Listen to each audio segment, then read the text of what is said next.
companys, Llibre del segle té avui una immensa satisfacció de presentar Lluís Maria Xirinacs amb un títol que frapa, canta veritats, suggereix veritats, és el nom, La traïció dels líders,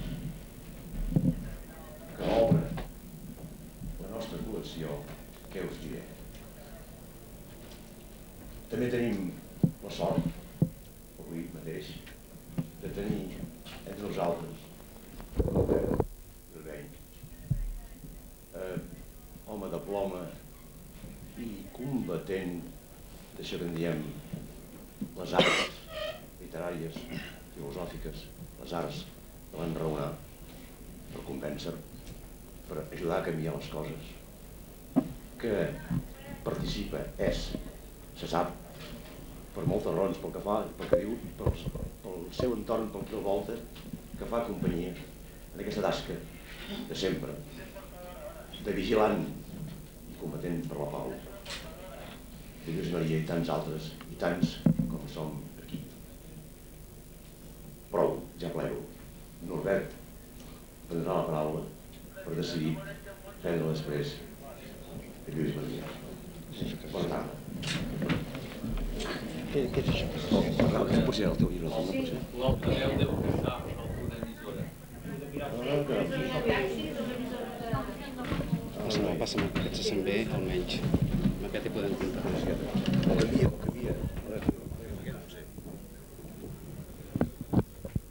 Moltes gràcies per aquestes paraules que evidentment no mereixo, com és ben palès, i tot seguit, i per estalviar preàmbuls que no calen, i més tenint la presència d'en Lluís Maria avui mateix i aquí, parlaré de les meves impressions, i espero que breument, del llibre La traïció dels líders, que avui es tracta de presentar, amb la fortuna de comptar amb el seu propi autor, Lluís Maria Xirinacs. En aquest llibre diu per primera vegada Xirinacs que va ser militant del Partit Socialista Unificat de Catalunya, i això es va esdevenir a principis dels anys 70. No sé si com a militant del PSUC i per tant d'un partit marxista, que ho era en aquell moment, he descobert certs trets propis del marxisme en l'obra de Lluís Maria Xirinacs. He descobert aquesta deferència cap al detall, cap a l'objectivitat, cap al carregar de dades allò que s'informa. També he descobert, com és propi de la tradició marxista, l'anàlisi crítica, l'arribar a l'arrel dels problemes i especialment trobar-hi la seva originalitat econòmica. I també, com crec que és propi de la tradició marxista, he descobert, tot i que probablement no és un marxista, Xirinacs, he descobert la visió històrica, que és també característica d'aquest corrent del pensament i de la política del marxisme, la visió històrica que es troba en aquest llibre, que de vegades fa fins i tot d'adoptar, crec, un cert profetisme per part del seu autor. Tres característiques, per tant: documentació, anàlisi crítica, visió històrica, de vegades profètica, que penso que he trobat en aquest llibre de Xirinacs. Aquesta obra s'articula en tres nivells, en tres pisos, per dir-ho així, i el primer, potser el més aparent, és el de la crònica d'un temps i d'un país, és a dir, d'uns anys, els anys del que podem qualificar el tardofranquisme, el final del franquisme, i d'un país, aquest país és Catalunya, però en el context de l'estat espanyol. No sé si continuar amb aquestes condicions, perquè sembla que se sent una emissora o una... canviaré. No té res a veure. No té res a veure? Són els altaveus de la casa que capten... Continuem. Bé, crònica, per tant, d'un temps, d'un país, la d'aquest llibre. L'altre nivell és el de ser un diari personal de l'autor, no solament una crònica.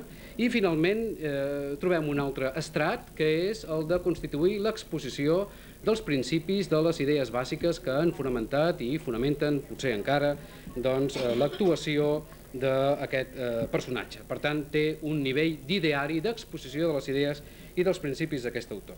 Tots tres nivells donen el llibre La traïció dels líders, que ens recorda, pel seu títol mateix, l'obra d'un important assagista de mitjan segle, Julian Van Da, un assagista belga que va escriure una obra titulada precisament La traïció dels intel·lectuals i que ens recorda també, ni que sigui pel títol i, diguem-ne, per l'orientació global, una altra obra més recent d'un autor francès, un pensador i assagista, diguem-ne, també combatent, Alain Finkielkraut, que ha escrit, com saben, el llibre La derrota del pensament.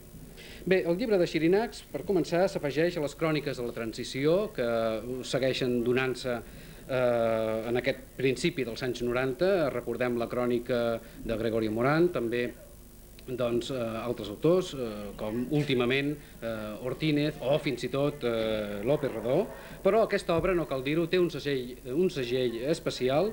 És l'obra d'un personatge molt més carismàtic que els anteriors i molt més protagonista de la transició que segurament els que acabo d'esmentar. És l'obra d'un autor comparable per la seva celebritat i pel seu valor de testimoni i de participació a un Comín, a un Camacho, a un Pare Llanos, per exemple, i entre d'altres que podríem esmentar que són insubstituïbles en la història d'aquest país durant un temps determinat.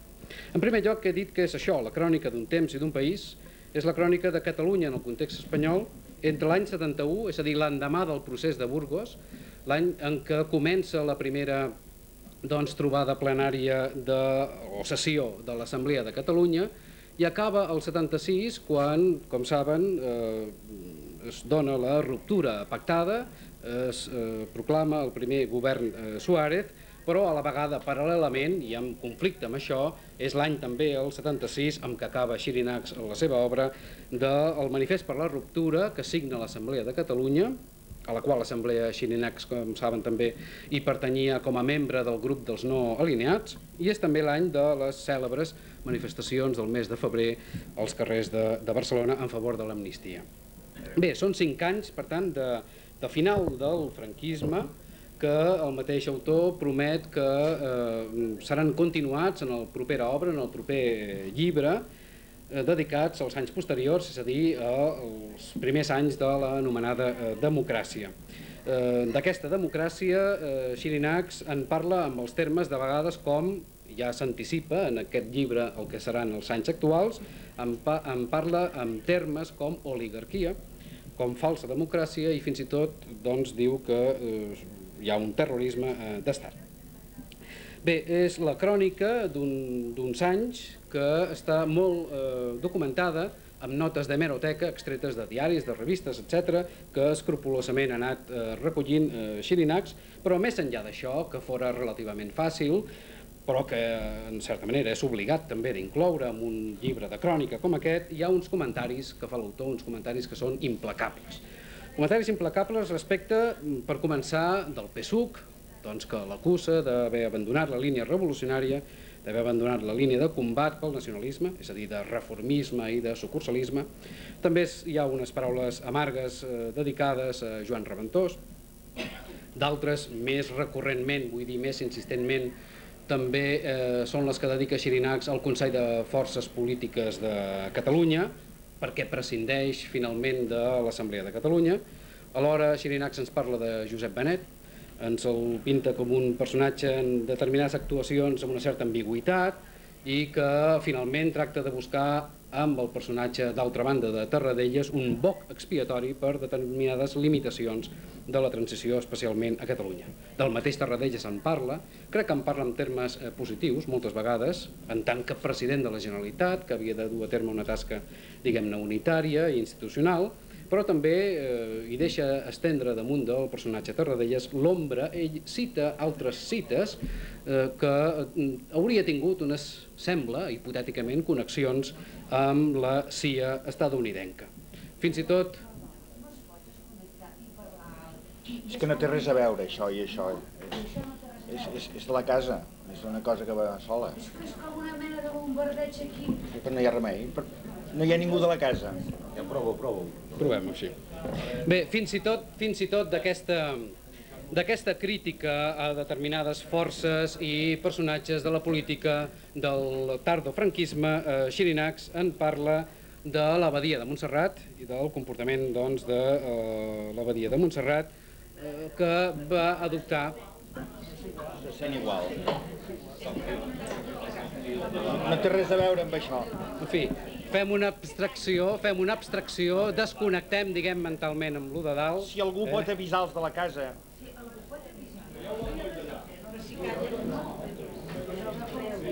Sí. Conrad, desendolleu, potser, desendolleu. Bé, continuo i esperem doncs, que algú altre amicalment miri de posar-hi remei. Bé, com deia, ni tan sols l'Abadia de Montserrat es lliura doncs, dels comentaris sorneguers crítics també del propi autor del llibre, d'un cert oportunisme, veritat, de caràcter cívic o polític adreçat a aquesta important institució. Per tot plegat, parla Xirinacs amb aquesta gruixuda paraula, traïció d'aquests personatges, d'aquestes forces, en aquell moment i en aquest país, tot i que li costa, diu, d'esmentar, d'utilitzar aquesta paraula, d'utilitzar, perquè certament és molt dura, la paraula traïció. Traïció a què? Traïció, jo he entès, bàsicament a l'Assemblea de Catalunya i al seu ideari bàsic. És a dir, traïció, en últim terme, a allò que representava aquell essencialment organisme unitari que era l'Assemblea de Catalunya, és a dir, traïció al poble de Catalunya, el qual fora representat per l'Assemblea, com vostès saben. Hi ha un altre nivell, com deia, de lectura d'aquest llibre que no queda separat en les pàgines del llibre, sinó que s'ha d'anar deduint, però és fàcilment deduïble. Com deia, és el nivell de ser un diari personal, un recull de les efemèrides que envolten el trajecte, la trajectòria del nostre personatge durant aquest temps. És a dir, és aquell nivell en què Xirinacs ens dona el seu testimoni de la participació en el combat contra Franco i el franquisme d'aquests anys compresos entre aproximadament 1971 i 1976. I aquest nivell no es dona en forma, penso, de memòries, sinó en forma de dietari, que és ben diferent, en forma d'anotacions que tenen una data i que, sense intentar expressament fer un balanç global, van deixant caure com a anotació diària el que s'ha esdevingut principalment en aquell dia i, naturalment, en relació a la política antifranquista. El principi rector, allò que governa, que guia aquest nivell de diari personal, que és el llibre La traïció dels líders, és doncs, l'informar de l'Assemblea de Catalunya, de les seves activitats i de la relació de l'autor amb aquesta entitat, especialment en relació als principis que defensava l'Assemblea, coneguda trilogia de llibertat, amnistia, estatut d'autonomia i també l'altre punt que esmenta diverses vegades Xirinacs de la coordinació de la lluita a Catalunya contra el franquisme amb la resta de forces polítiques de l'estat espanyol, una visió que no oblida aquest autor.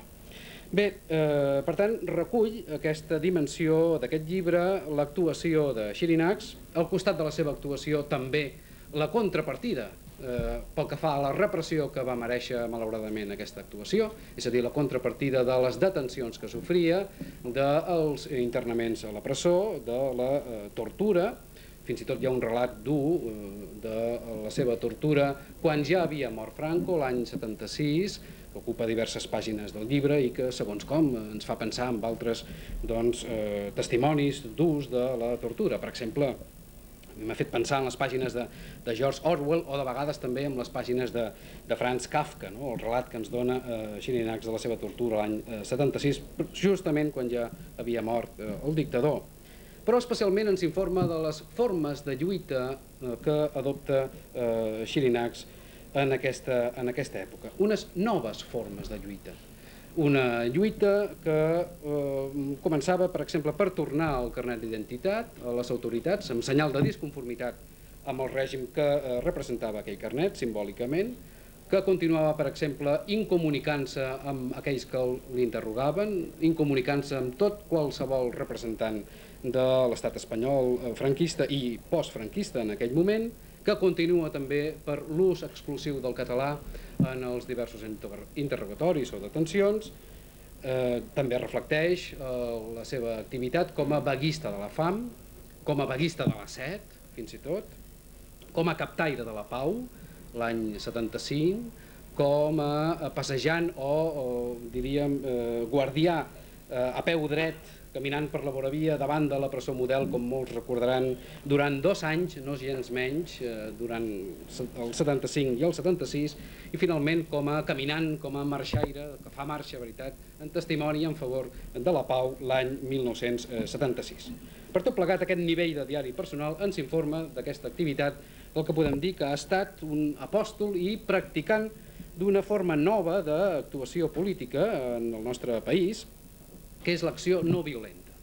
Una acció no violenta que té els seus precedents històrics, com saben, Gandhi, Lanza del Basto, també a l'estat espanyol amb altres personatges com Pepe Beunza o Gonzalo Arias, o tanmateix fora de l'estat espanyol, a Irlanda amb Bernadette Devlin, o als Estats Units amb Joan Baez, és a dir, o ara al Brasil amb Pere Casaldàliga, és a dir, una forma de lluita que era novedosa, que era original i a la vegada bel·ligerant, malgrat el seu pacifisme en aquella època en què la lluita era i havia de ser probablement clandestina, per raons òbvies. Totes aquestes formes d'acció no violenta que tan conseqüentment va dur a terme Xirinacs en aquell moment fa que el mateix autor reconegui en un passatge, en una frase, com totes les seves frases curtes, moltes vegades sornegueres, iròniques, en les que veiem al darrere l'autor sempre diu en una frase del llibre: se m'ha arribat a titllar de masoquista. I més endavant diu, en contrapès, en contrapartida d'aquesta expressió, diu, en canvi, en un restaurant no van voler cobrar el dinar a un senyor perquè el van confondre amb mi. Aquestes coses que passa per ser un membre actiu de l'acció no violenta, no? Que se'l titlli de masoquista però que a la vegada un mereixi ser tractat d'aquesta manera perquè s'assemblava al Xirinacs. I per últim hi ha un altre nivell, potser el més, diguem-ne, compromès, penso, del seu autor, del llibre, és el nivell d'expressar les seves idees, els seus principis, el nivell d'ideari personal de l'autor d'aquesta obra.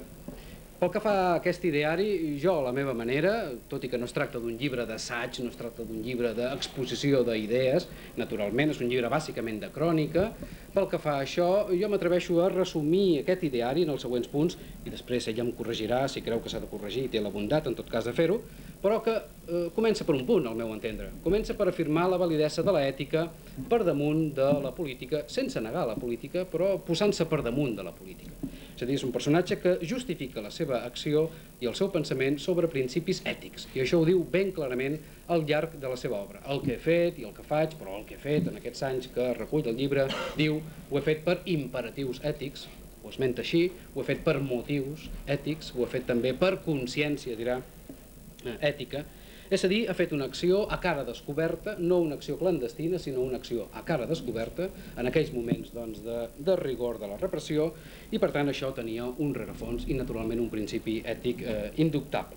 Aquesta acció a cara descoberta, no clandestina, tampoc no expressament inclosa dins d'una força organitzada políticament, és una acció que en el seu cas és no violenta, és una acció no violenta, emmarcada dins d'aquest comportament que coneixem en la tradició de la lluita per les llibertats i pels drets civils i humans en general, en la tradició, dic, de la desobediència civil. És a dir, l'acció no violenta que sintetitza, que expressa, de fet, l'ideari ètic per damunt de polític, penso, de Xirinacs, doncs està emmarcada amb aquest comportament, amb aquesta tradició, d'altra banda, dels corrents més liberals i més inconformistes d'Occident, que és el corrent de la desobediència civil, que d'altra banda crec que no té massa arrelament, malgrat figures com la seva, en aquest país, el corrent de la desobediència civil. Ser ètic, diu Xirinacs en el llibre, és ser del poble, i ser del poble demana ser ètic també. Es refereix al poble en termes sempre elogiosos, Xirinacs. El poble en parla, com sempre, d'una força orgànica i vital, el cito, una força orgànica i vital, parla també de l'exuberància popular, és a dir, posa en contrast el que és la vida de la política, amb els seus punts positius i negatius, i el que és, d'altra banda, la vida del poble, allò que el fa ser ètic, de vegades en contra de l'anomenada política, i, per tant, que el posa també sempre en guàrdia respecte de l'elitisme i de les intrigues pròpies, sovint, de la política. És a dir, ser ètic és ser del poble és ser ètic, i això és posar-se de costat d'una acció que menysprea l'elitisme i les intrigues com a instrument vàlid de la política. hi ha aquesta confrontació de fons en el seu ideari, m'ha semblat veure sempre en Xirinacs. Aquesta confrontació, jo no sé si és dualista, però entre, per una banda, el poble i la seva exuberància, la seva força orgànica, i d'altra banda, els líders. La confrontació, per tant, que en correspondència amb això, s'expressa també entre la dialèctica o la pugna entre els militants i la cúspide, un altre dualisme, una altra dualitat afegida a l'anterior. I per últim, que es recull, aboca capa, finalment, la confrontació que va travessant, crec, com un fil conductor en tota aquesta obra, entre, per una banda, l'Assemblea de Catalunya, com a organisme unitari, és a dir, com a símbol i reflex del poble, i per altra banda els polítics de partit.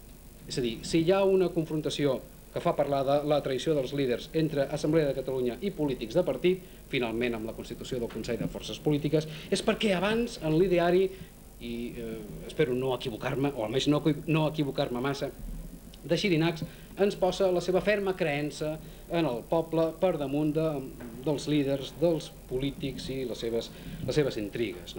És a dir, l'Assemblea de Catalunya, finalment l'any 76, rep el cop de l'abandonament de bona part dels seus membres impulsors, que opten finalment per la Junta Democràtica a nivell de l'estat espanyol, pel Consell de Forces Polítiques a nivell català i finalment per una Generalitat, naturalment, que ha de fer cas omís de l'Assemblea de Catalunya. A partir d'ara ja el llibre s'atura i ens promet l'autor la seva segona part. És a dir, hi ha un ideari globalista de pensar Catalunya, els països, com una totalitat de poble que justifica la fidelitat al poble per damunt de la fidelitat a una força política concreta o una lluita, diguem-ne, política expressable amb sigles i amb consignes.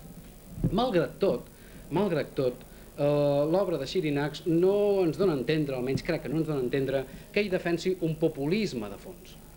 Allò que seria defensar també a la vegada una mena políticament de messianisme, de dir, com que lluito pel poble, doncs jo sóc el seu nou Messies, que va a redimir el poble de les seves injustícies o de les seves deficiències. No, jo crec que malgrat aquesta visió globalista de les coses que fa veure el poble per damunt dels líders en Xirinacs, malgrat tot s'ha de descartar que ell políticament sigui un populista o un redentorista del poble. Jo crec que està tot sempre centrat en la lluita personal i en termes individuals. Lluís Maria Xirinacs. És a dir, el compromís és sempre un compromís pel poble, però que adopta la persona, i que adopta la persona individualment, a cara descoberta i jugant-s'hi la pell. Per tant, que hi ha amb aquesta sintonia amb el poble, per damunt d'aquesta sintonia, un testimoni individual. Hi ha un compromís, un testimoniatge que és sempre individual. I aquest testimoniatge entenc jo que ens el revela Xirinacs i sobretot el van revelar els seus propis actes tan compromesos en aquell moment en favor bàsicament d'un principi. El principi de dir la veritat. Jo crec que el llibre de Xirinacs ens fa pensar la relació entre la veritat i la política. Xirinacs és un home que té la virtut, ens ho revela també aquest llibre, de la veracitat, de la lleialtat a la veritat. I aquest és el primer element de la seva ètica, entenc jo, tal com queda reflectit en aquest llibre.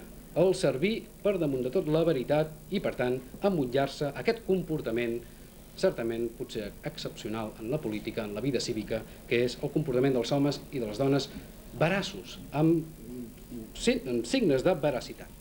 La veracitat el fa fer, com fa fer a tot aquell que l'ostenta, la veracitat el fa ser un home de coratge, un home valent. Per què? Perquè prèviament s'ha volgut comprometre amb la veritat i ha volgut servir la veracitat. I el fa ser, en últim terme, un home fidel. L'home que diu la veritat, l'home o la dona de la veracitat, és no solament un home que mostra valentia, coratge, el coratge no gens menys de dir la veritat, de comprometre's amb la veritat, és també un home fidel. Qui diu la veritat, qui té la valentia de dir la veritat, és també aquell que és fidel. No ens pot enganyar, no és hipòcrita. Haig de manifestar, per acabar, una certa discrepància amb el contingut, diguem-ne, d'algun aspecte relacionat amb l'ètica i amb la política també d'aquest llibre. La meva discrepància va respecte no del fet de l'acció violenta i de l'acció no violenta i del seu principi que defensa Xirinacs, sinó que aquesta acció no violenta, al final del llibre, va acompanyada, en termes bel·ligerants, potser al meu entendre massa bel·ligerants, d'una comprensió molt oberta, tan oberta que és potser una apologia de la lluita armada. I amb això haig de mostrar la meva disconformitat. Jo crec que des del punt de vista ètic no es pot justificar la lluita armada, es pot admetre políticament, es pot comprendre políticament, es pot consentir humanament, però justificar-la intel·lectualment, èticament, raonar-la, jo crec que això no es pot fer. Hi ha unes pàgines, la 352 i la 353, d'aquesta obra, a propòsit de la caiguda de Soler Sugranyes, en què penso que Xirinacs fa una apologia de la lluita armada, la respecto, aquesta apologia, però jo no l'admeto, o almenys no l'entenc massa bé. Bé, això és bàsicament el que volia dir d'aquesta obra. És una obra que intenta fer memòria del passat, és sempre compromès, és sempre valent de recordar el passat. Tantes vegades oblidem el passat i ens fem reus de la pèrdua de memòria, que el llibre de Xirinacs serveix per despertar-nos d'aquesta pèrdua de memòria, memoritzant el passat, prenent constància del que va ocórrer i transmetent-ho a les noves generacions. Doncs, entre altres coses, Xirinacs ens parla de la transició en termes de la lluita catalana, en termes també de la lluita armada, per exemple a ETA, cosa que no surt en altres cròniques de la transició. El llibre del Gregorio Morán, tot i que considero que és un llibre molt valuós, no ens parla de Catalunya ni ens parla tampoc d'ETA i de la lluita armada. El llibre de Xirinacs sí, i això crec que és un mèrit.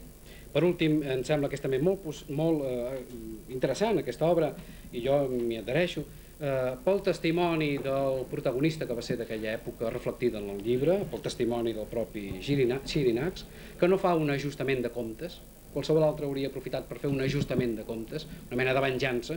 Ell no la fa. Jo crec que és un llibre tendre, malgrat tot. És un llibre que se situa en un distanciament que és evident al llarg de totes les seves pàgines.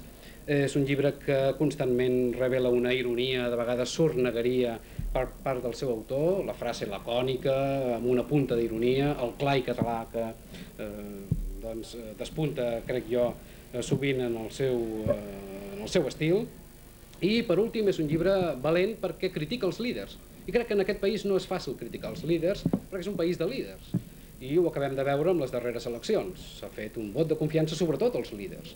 I allò que importa és sobretot el líder, més que no pas el projecte ni la memòria.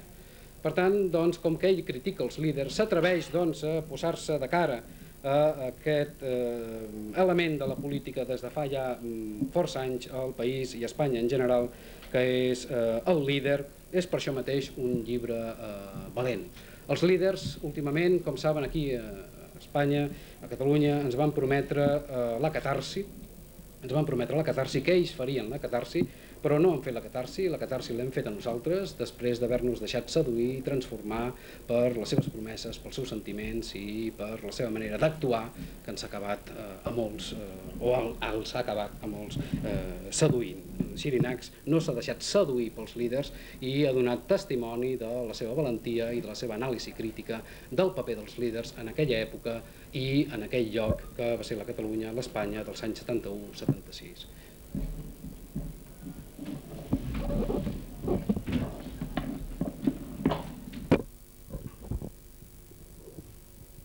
Gràcies a tota aquesta assistència tan nombrosa, tan sacrificada i que pateix tanta calor. Gràcies a l'editorial que ha editat aquest llibre, que no qualsevol editorial l'hagués volgut editar. Té un mèrit especial. Gràcies a en Norbert Virveny, que ha acceptat dir unes paraules després d'haver-se estudiat el llibre, que crec que s'ha esmerçat molt a fons. Un dia me'l vaig trobar per l'escala a la universitat i li vaig demanar que fos totalment imparcial, que necessitem crítics en aquest país. I amb molta delicadesa m'ha donat moltes lloances, però també m'ha dit algunes crítiques. I algunes, quasi com si fossin males tentacions, les he intentat apartar del seu cap, com aquesta temptació de messianisme, oi? Com dient que no, però l'ha deixat dita, i fa molt bé de deixar-la dita, perquè és important. Em sembla que és molt important el perill que hi ha d'això. L'he descartat explícitament. Sí, explícitament. Sí, com una mala tentació, sí. Doncs, i ho agraeixo molt, és a dir, agraeixo tot el to de la teva intervenció i la densitat del que has dit. Bé, jo volia dir unes quantes paraules, algunes també de contestar el que ens ha dit el Bilbeny. Primer volia començar amb una frase llatina famosa que es diu Be victis, ai dels vençuts. Els vençuts mai no tenen raó. I seguint amb la categoria que m'ha atribuït en Norbert Bilbeny, crec que el vençut és el poble. És a dir, jo m'estimo molt el poble i crec que el poble ha estat vençut en aquesta transició. Aquest llibre forma part d'un conjunt de dos. Aquesta és la primera part. Aquesta part només tracta del tema de la clandestinitat o del període en què no hi havia legalitat democràtica. Ell ha dit d'això que en diem democràcia. Tots tenim uns problemes terribles per dir democràcia frontalment, no sé per què serà. I després la segona part serà en el període legal, en el període que van haver-hi eleccions i tal, no? Per tant, doncs, el títol en realitat no es consuma sinó fins a la segona part. És a dir, en la primera part, que és titulada La sembra laboriosa, encara la traïció no es veu clara. Només s'apunten indicis. En la segona part espero que es vegi més clara, perquè, com ell ha dit i reconec, és una paraula molt forta, que em dol molt de tenir-la de dir, que s'haurà de justificar molt ben justificada, si no és una farolada indecent dir aquesta paraula. Doncs dic Be victis, dic ai dels vençuts, perquè no sé si altres bandes, suposo que també, però jo conec la meva Catalunya, i a Catalunya, des de molt antic, el poble intenta allò de la, diguem-ne senzillament, llibertat, igualtat i fraternitat. Allò que es va intentar fer la Revolució Francesa i que ja a França mateix va fer fallida amb el Napoleó mateix, que era de les seves pròpies files. Això, a Catalunya, molts anys abans, aquest historiador potser sabrà exactament uns quants, va haver-hi, per exemple, a Barcelona, la revolució del Consell de Cent, oi? Que va treure nobles i eclesiàstics i tal de la direcció de la ciutat i es van instaurar els gremis de treballadors de la ciutat i artesans i comerciants. Això, doncs, Catalunya ho va fer, però molts cents d'anys abans que la Revolució Francesa. I ho ha estat intentant moltes vegades. Per exemple, durant la guerra dels 3 anys, doncs l'any 37 van haver-hi uns fets famosos en els quals, doncs, uns líders van esclafar un moviment molt més de base i molt més popular que hi havia. I jo crec que aquella lluita que va haver-hi entre els líders i el poble va afeblir tant el país que vam ser menjats tots pels galgos i els podencos que venien de la banda d'allà. Doncs bé, aquesta guerra per mi també es va tornar a plantejar i d'una manera molt clara, i en aquell llibre intento que sigui tan clara que quasi podria dir que és modèlica, és paradigmàtica per tot el món. Dubto que en el món hi hagi hagut una resistència tan ben organitzada com l'Assemblea de Catalunya. Jo he conegut i estudiat altres coses, per exemple a Txecoslovàquia, quan va haver-hi tot el moviment aquell de la primavera de Praga, que feien assemblees clandestines vestits d'ATS i de tal, entrant pels hospitals i tal, però de l'envergadura de l'Assemblea de Catalunya no em consta res. I un efecte que demostra, un fruit que demostra com és l'arbre, és que de resultes de l'organicitat del nostre poble, degut a l'Assemblea de Catalunya i totes les assemblees que hi havia al darrere, que jo explico molt bé en el llibre, molt detalladament, bé, no ho sé, doncs vam aconseguir posar al carrer l'11 de setembre de 1977, tema del segon llibre, 1,5 milió de persones, que també és una de les manifestacions més grans de la història de la humanitat. I aquest poder popular no surt perquè sí, no surt improvisat. Bé, actualment, per exemple, en aquests 11 anys de regnat socialista a l'estat espanyol, doncs també els socialistes semblava que els socialistes són socials i per tant estan al costat del poble, i s'ha arribat després d'11 anys a la conclusió de que hi ha un fossar, això ho ha dit l'Obiols abans d'ahir, que hi ha un fossar insalvable entre els polítics i el poble, que s'ha d'omplir. I això està passant a tota Europa, no passa només aquí. És a dir, una altra vegada és una guerra d'aquestes perdudes. I la tenim avui, aquesta guerra perduda. Bé, doncs, jo tracto d'historiar aquesta penúltima guerra perduda. Perduda no definitivament. Molts amics meus aquí formen part d'una assemblea que és una espècie de continuació de l'Assemblea de Catalunya, que recull les mancances dels 4 punts de l'Assemblea de Catalunya que van ser traicionats en els moments decisius i que estan pendents de solució perquè el poble els volia i s'hi havia compromès i havia vessat la sang, la llibertat, la salut, els diners, tot el que vulgueu, oi? Per aquests 4 punts. I des del març passat existeix una assemblea popular que intenta recuperar això. Permeteu-me, doncs, per aclarir tota aquesta temàtica, només llegir un parell de coses. Primer de tot, una definició d'aquesta traïció. Això no és meu, sinó que és del Josep Ferrer. Josep Ferrer i Ferrer, que no sé si ja està aquí, jo l'he invitat, no sé si està aquí, m'agradaria que hi fos. Per mi és la persona que primer a Catalunya ha donat una recensió clara i sense trampes de la transició. En un pròleg llarg de 40 o 80 pàgines, de 80 pàgines, en un llibre del Salvador Casanovas, que és un dels grans homes de l'Assemblea de Catalunya de Granollers.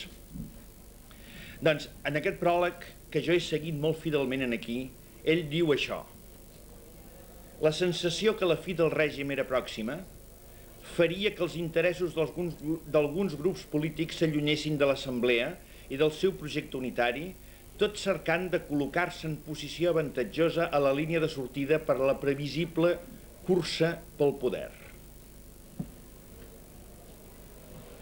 Una mica més avall diu: en aquest sentit, el 1974 fou decisiu per traçar la ratlla entre els que volien tirar pel dret en profit propi, pactant com fos i amb qui fos, i els que volien consolidar el procés unitari popular nacional.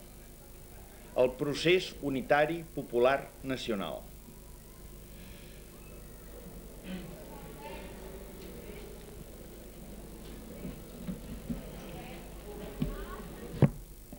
Un altre que ha citat en Norbert Bilbeny, cronista de la transició, en Gregorio Morán, que es dedica a la transició a nivell de l'estat espanyol, es troba que a l'estat espanyol, a diferència de Catalunya, els moviments populars van ser més minsos i més desorganitzats. I en canvi van haver-hi uns grans moviments de figures i de personalitats. I ell, doncs, explica aquestes intrigues que hi havia en les altures. Ell, en aquesta casa mateix, fa encara no un any, va presentar el seu llibre El preu de la transició i va dir el següent. Va dir que l'any 81 es van reunir a Toledo el Suárez, el Felipe González, el Carrillo, el Fraga, sembla que era el Gutiérrez Mellado, no estic segur, i, vaja, la majoria dels prohoms de la transició, i van fer un pacte de silenci de no explicar la transició tal com va ser, sinó d'explicar una diferent transició, que és aquesta transició modèlica que va per tot arreu. Bé, que ha anat fins i tot a Rússia per ser model per la transició de Rússia. S'ha fet un curset a Rússia i va anar-hi, em sembla, que el Felipe González o el Guerra a presidir-lo, a obrir-lo. Bé, això mateix que ha passat a nivell estat espanyol ha passat a nivell català. A nivell català hi ha una versió oficial o, si més no, un silenci. I he dit això que ell també, el Norbert Bilbeny ha explicat, que s'ha volgut carregar tot damunt del Tarradellas. I en Josep Benet, que és el director de l'Institut d'Història de Catalunya, per tant, amb una gran responsabilitat, és el portaveu d'aquesta versió de la transició. Reconec que ell diu que si un altre pensa d'una altra manera, que ho escrigui, i jo l'he seguit seguint els seus consells, doncs, i he escrit. No? Però Evidentment ell té una posició molt més ben situada que jo, té a la mà tots els documents, els que pot dir, els que pot callar, pot fer tot. I el llibre del Tarradellas que està en les llibreries, doncs el meu judici és un llibre terriblement parcial, però terriblement parcial, i no sóc l'únic que ho diu, altres m'ho han dit, oi? Que no ensenya res dels aspectes positius del Tarradellas, només ensenya els aspectes negatius i encara els interpreta amb les seves interpretacions de la manera més negativa possible. I que consti que el Tarradellas no és sant de la meva devoció. Bé, doncs em sembla que queda clar aquest aspecte, diguem-ne, de traïció. El poble i tots els líders polítics, pràcticament tots els líders polítics importants d'aquell moment, s'havien compromès en 4 punts i aquests 4 punts van ser abandonats. Això es veurà més en el llibre segon. I sobre aquest tema de la categoria poble, també volia llegir només una pàgina.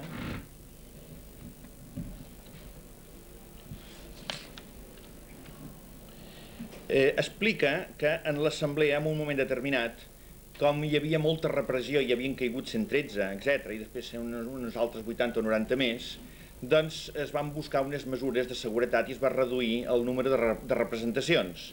I es va voler racionalitzar l'assemblea una mica. I aquí hi ha una llista de grup A, organitzacions polítiques, grup B, organitzacions sindicals i de masses, grup C, agrupaments comarcals, i aquí posa totes les comarques que hi havia en l'Assemblea de Catalunya, grup D, comarques de la vegueria de Barcelona, que és molt poblada, Maresme, Vallès Oriental, Vallès Occidental, Baix Llobregat, Barcelonès, grup E, Barcelona, ciutat, representacions d'associacions legals, 4 agrupacions de barris, els barris agrupats en 4 grups, i cada grup, tots els barris del grup, de manera que estaven tots els barris enquadrats, i un grup F de diversos, nucli coordinador de la permanent i delegacions exteriors i de l'estranger de l'assemblea. Fixeu-vos que era una assemblea molt orgànica. I dic vells temps tan breus en què s'anava construint el país de baix a dalt, on les infraestructures territorials, 41, tenien primacia sobre les superestructures sectorials o generals, 34. Fixeu-vos que aquí està dit una miqueta el meu pensament, que ell l'ha intentat també enfocar, jo no estic en contra dels líders, no estic en contra de la política, no estic en contra d'aquestes coses de superestructura, gens, al contrari, crec que és la coronació d'un poble, crec que un poble es mereix tenir una bona corona, es mereix tenir uns bons polítics, i beneïts bons polítics. El que no estic d'acord gens, però gens, i és la pràctica comuna, que els polítics no són representants del poble, sinó que són suplantadors del poble, i que en el millor dels casos, governen a favor del poble sense el poble. Fins les festes majors dels pobles les ha de fer l'Ajuntament, pagades per l'Ajuntament, dirigides per l'Ajuntament, amb algunes excepcions, com per exemple Vilafranca del Penedès, que no se'n fien de l'Ajuntament i es queden al sant en una casa particular, i els que porten la festa són particulars. Hi ha excepcions honrosíssimes. Però això indica com és el nostre poble, com voldria ser el nostre poble. On no hi havia por dels barris, de les comarques i de les vegueries, on el tot volia respectar encara cada part, i cada part s'avenia a les exigències conjuntes. Amb els defectes inevitables en una situació d'il·legalitat, es tendia a un model de nació vertebrada democràticament, respectuosa envers el principi de subsidiarietat, allò que pugui fer la instància inferior, que no ho faci la superior. Sembla que això és clar. I això era possible senzillament perllongant el que ja teníem.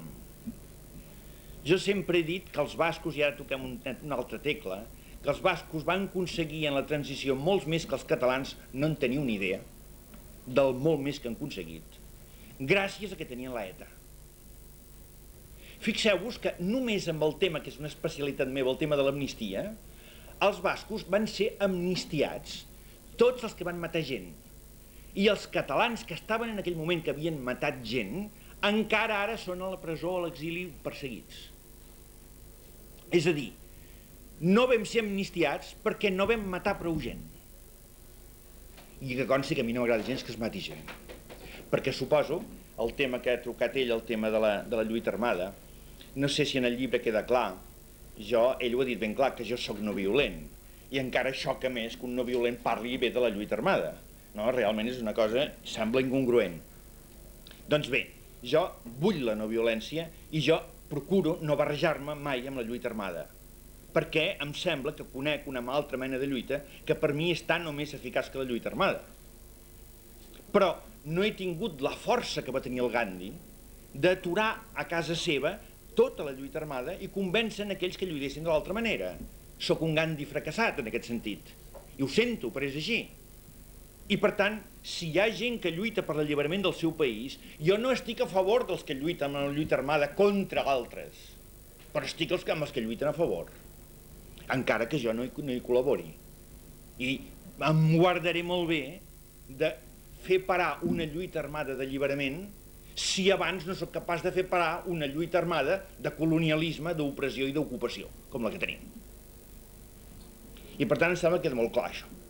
I a més, el Gandhi també pensava així, cosa que els occidentals no violents deixebles del Gandhi li retreien, deien que era poc no violent, que era heterodoxa de la no violència, perquè tenen una idea molt més matisada que nosaltres, oi? És a dir, us posaré un exemple. L'Àngel Colom, per exemple, diu que no vol ser violent, que ell no és no violent. Jo pregunto, si arriba a ser president de la Generalitat, que dissoldrà els Mossos d'Esquadra o no els dissoldrà? Suposo que no. Obrirà les presons o no les obrirà? O està obligat a ser. Si un es presenta de cap d'estat a un país, o és un Gandhi, o ha d'acceptar que la violència és un mal menor que encara no hem sapigut treure'ns del damunt. I si els nostres enemics guarden tots els seus tancs per tenir-nos atrapats, dir que nosaltres no tenim dret, èticament, a no tenir un còctel Molotov, per mi és idealisme pur. Ho sento. Bé, això era la resposta una miqueta a aquest tema que has plantejat.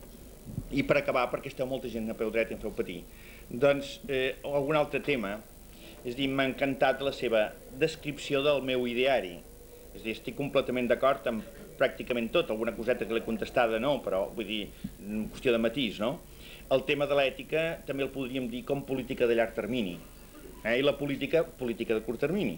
És a dir, els polítics tenen tendència a buscar coses immediates, però a mi em sembla que un gran polític ha de buscar coses de fons, coses que siguin per les generacions futures, que es vegi a llarg, que no arregli ara una cosa i n'enredi una altra al cap de 4 dies, no? Bé, en aquest sentit, doncs jo accepto també aquesta primacia de l'ètica sobre la política, però també accepto que la política de vegades és urgent, té urgències i ha de passar davant de l'ètica en circumstàncies determinades, no sistemàticament com se sol fer. Ja no sé si haig de dir res més, només dir-vos que aquest llibre l'he fet sobretot pensant que una gran quantitat de gent jove ja no sap res de tot això. El Gregorio Morán deia que, així com se sol dir que nosaltres som fills dels 40 anys del franquisme, ell creia que som fills de la transició. És a dir, ell creia que s'han fet tants disbarats en aquesta transició que tots en patim les conseqüències ara, i que ara es van veient els errors d'aleshores. Ara es veu que teníem d'haver demanat un concert econòmic quan en aquell moment, ja ho explicaré en el segon llibre, no es va voler demanar. I com aquestes podíem anar dient moltes altres coses, no? Doncs l'he escrit pensant sobretot en la gent jove perquè escarmenti una miqueta en el cap dels grans que ens hi hem pelat els dits, oi? Però que, mira, encara hi ha algun aquí per explicar-ho. Bona tarda.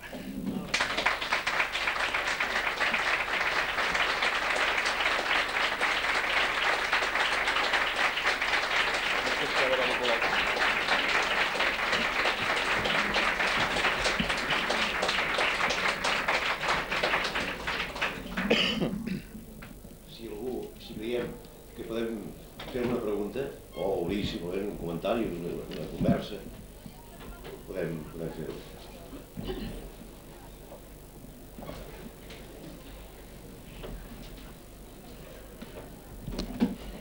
Sí, i us hauríeu d'afanyar perquè està a punt de començar el Barça-Madrid. Algú que vol preguntar? És extrapolític. D'aquest poble del que vostè s'ha expressat tan elogiosos, què n'opina avui després que aquestes últimes votacions, a més de les 2/3 parts, ha votat per polítics claudicants o simplement col·laboracionistes? És una pregunta gruixuda, només puc contestar curtet. Albert Nanos, en un llibre famós prohibit per Franco, que es deia Els grans cementiris sota la lluna, deia que una dels genocidis més grans que es pot fer és desfer un poble, desmuntar-lo i convertir-lo en una massa. Perquè quan un poble és massificat és governable, per exemple, a tall de televisió, a cop de televisió. No? El nostre poble, que estava organitzat, no tot perquè era clandestí, però tenia tots els quadres, i aquí està explicat bastant bé aquest exèrcit que teníem, no? Al ser desmuntat, al ser desorganitzat, aquell desencís famós que hi va haver-hi aleshores, ara es diu desengany, ara l'any 11 de la nova era es diu desengany, llavors es deia desencís, però si fa no fa, és el mateix, no? Doncs aquell desencís, doncs la gent se'n va anar a casa i una de les funcions principals dels líders és mantenir informat el poble de tot, perquè el poble es pugui organitzar com vulgui i pugui decidir, i els líders no siguin líders, sinó que siguin representants, que agafin la tassa de cafè que li dona el poble en forma de coses de barri, coses de municipi, coses de comarca, coses de sector industrial, coses d'universitat, etc, d'educació, que sigui, no? Dels sectors que siguin, i el portin en els parlaments i el portin en els governs. Això s'ha desfet tot, i per tant actualment el poble és terriblement vulnerable i gairebé no és poble. Perquè jo demano que els líders deixin de fer de papàs del poble, que els líders no es creguin que solament ells saben el que convé al poble. És el poble el que sabria el que li convé si se li permetés organitzar-se i s'ajudés la seva organització, cosa que és incòmoda per les altures, i se li deixés tota la informació i no se li donguessin desinformacions continuades. Em sembla que és la contesta.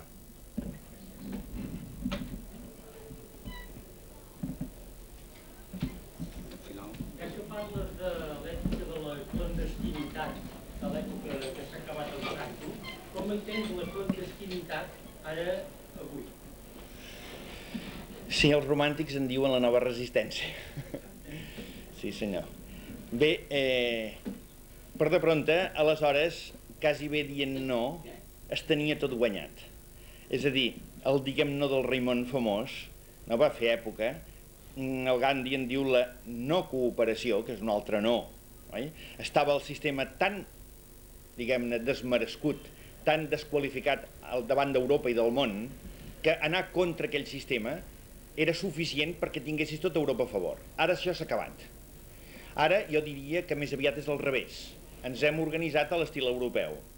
Recordo uns austríacs que van participar en la Marxa de la Llibertat i deien com us envegem aquí aquesta gent que teniu aquestes iniciatives des de la base, perquè allà ningú es belluga per res col·lectiu.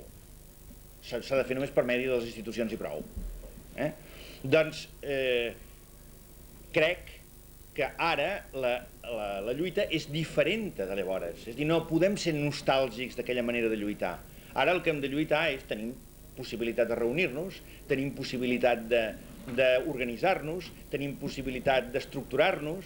Aleshores jo només demanaria una cosa: tot el que puguem fer des de baix no ho demanem a ningú de dalt. Tot el que puguem fer des de baix no ho demanem a ningú de dalt. I podem fer moltes més coses de les que ens pensem. I potser la primera de totes hauria de ser saber-se informar al marge dels canals oficials, perquè si no, no hi ha manera.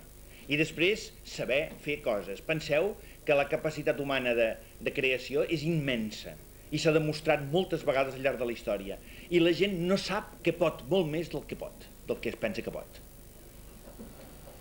I com s'aconsegueix aquesta informació fora dels mitjans oficials que ens la donen? On la podem anar a buscar? Sí, això també seria una lliçoneta, però no tenim ara massa temps, oi? El llibre aquest, per exemple, jo tinc el desastre de que no tinc ni diners ni temps per fer d'historiador. I ni em vaig acostar en aquest centre d'història de Catalunya. És a dir, no vaig tocar. Però això sí, doncs amb paciència, oi? Anava retallant, i anava comparant, i només que retallant i comparant i estudiant la informació es descobreix la veritat. I la contemporània? Si llegeixes el llibre veuràs que hi ha coses que semblen inclús d'espionatge, dalt espionatge. El poble, si estigués organitzat, sabria de tot. Per exemple, jo estava dintre de la presó de Carabanchel i tenia un funcionari que el seu fill era el que portava el control de la centraleta del Pardo de Franco. I m'explicava a mi les converses de Franco, imagina't. El dia que em van apallissar, com ell ha explicat, el dia anterior em van avisar que una secretària del Ministeri de l'Interior que regentava Fraga havia vist passar per les seves mans un telegrama del Fraga al governador civil de Barcelona dient que a mi m'havien d'atonyinar el dia següent. Jo ho sabia el dia anterior. O sigui que estic informadíssim i no pago diners d'espionatge ni res de tot això. El que passa que s'ha d'estar en contacte amb la gent, en contacte amb el poble, s'ha de poder llegir hem de saber-nos informar. Això és majoria d'edat. Ja passo la majoria.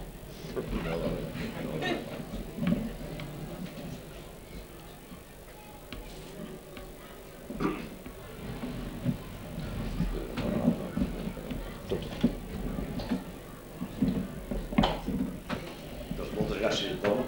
Avui molt més, perquè dia tan calorós.